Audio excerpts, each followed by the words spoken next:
Surat Bharatiya Janata party દ્વારા યોજાયેલા સ્નેહમિલન સમારોહમાં હજારોની ભીડ ભેગી કરાઈ હતી અને કોરોના ગાઈડલાઈનનું પણ સરેઆમ ઉલ્લંઘન કરાયું હોય, જેને લઈને સુરત કોંગ્રેસ દ્વારા ભાજપીઓ સામે પગલાં લેવાની માંગ સાથે કલેક્ટરાલય આજે પહોંચી રજૂઆત કરાઈ હતી.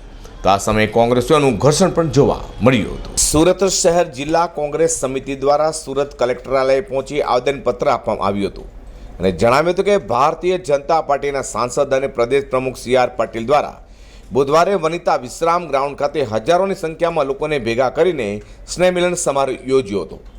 આશ્ચર્ય અને આઘાત સાથે સંમેલનમાં કોરોના ગાઈડલાઈનનું સરેઆમ ઉલ્લંઘન કરવામાં આવ્યું હતું. લોકોને કોરોનાથી સલામત રાખવા માટેના તમામ કાયદાઓનો નિયમોનો ભંગ અને અનાદર પણ અહીંયા કરાયો હતો અને સોશિયલ ડિસ્ટન્સ જાળવવામાં આવ્યું નહોતું, તેમજ માસ્ક પણ પહેરાયું નહોતું. કોઈપણ ધાર્મિક, સામાજિક, રાજકીય જાહેર પ્રસંગોએ 400થી વધુ માણસોના એકઠા થવા પર પ્રતિબંધ છે. તો હજારો લોકો એકઠા કરાયા, તેમ છતાં સરકારી તંત્ર દ્વારા અત્યાર સુધી કોઈ જ કાયદેસરની કાર્યવાહી કરાઈ નથી, જે સંપૂર્ણ ભેદભાવયુક્ત, અન્યાયી, ગેરકાયદેસર, ગેરવ્યાજબી કૃત્યો છે. આવા આગતજનક, દુઃખદ, આશ્ચર્ય કૃત્યોથી સુરતમાં કોરોનાની ત્રીજી લહેર પ્રદેશ ભાજપ પ્રમુખે આવકાર આપ્યો હોવાનો પણ આક્ષેપ આવેદનપત્રમાં કરાયો છે. સાથે આવેદનપત્ર આપવા કોંગ્રેસીઓ પહોંચતા ત્યાં તેઓને કાયદાનું જ્ઞાન અપાતા ઘર્ષણ સર્જાયું હતું. કોવિડ-19 ગાઈડલાઇનનો સદંતર અનાદર ગઈકાલે માનનીય સાંસદ પાટીલજી, પ્રદેશ ભાજપ પ્રમુખશ્રીએ કર્યો છે. એમણે 30,000 લોકોને ભેગા કરવાનું આયોજન કર્યું. એ આયોજનમાં સોશિયલ ડિસ્ટન્સ, માસ્ક, એ તો બધું ભૂલાઈ ગયું, પણ કાયદા પ્રમાણે એમણે જે કંઈ કાર્યવાહી કરવી જોઈએ સરકારે, એ હજુ સુધી કરી નથી.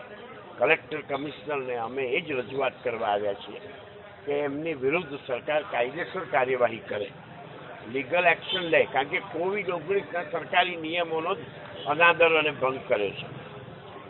લોકો માટે તમામ ધાર્મિક, સામાજિક કે તમામ રાજકીય કાર્યક્રમો માટે 400ની મર્યાદા આપે છે, 400 લોકોને. તો પછી તમે આટલો બધો ભેદભાવ શા માટે કરો? એટલે કાયદા એમને લાગુ નથી પડતા, બાકી બધા માટે છે કાયદા. એટલે રાજાશાહી છે અત્યારે. બધી જગ્યાએ જે કોવિડ સર્ટિફિકેટ માન્ય રાખ્યું છે અને ગઈકાલે કઈ એનું ઉલ્લેખનીય હતું, તો શું કહેશો?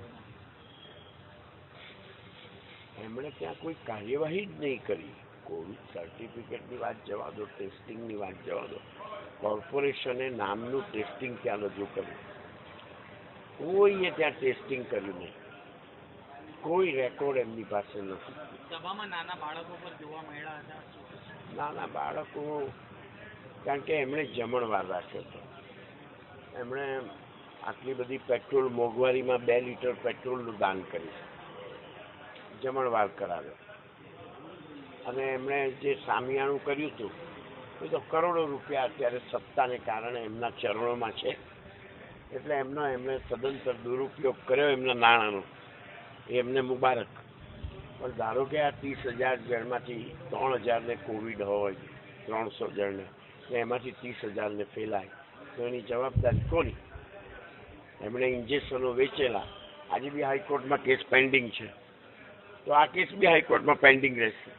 સુરત શહેર કોંગ્રેસ દ્વારા કોરોનાની વાત આગળ કરી ભાજપ પ્રદેશ પ્રમુખ વિરુદ્ધ કાર્યવાહી કરવા માંગ કરી હતી અને જો આમ ન કરાશે તો સુરત કલેક્ટર અને સુરત પોલીસ કમિશનર સામે હાઈકોર્ટમાં જાહેરહિતની અરજી કરવાની પણ ચીમકી સુરત શહેર કોંગ્રેસ દ્વારા ઉચ્ચારવામાં આવી છે. અઝર કુરશી સાથે પ્રકાશવાળા.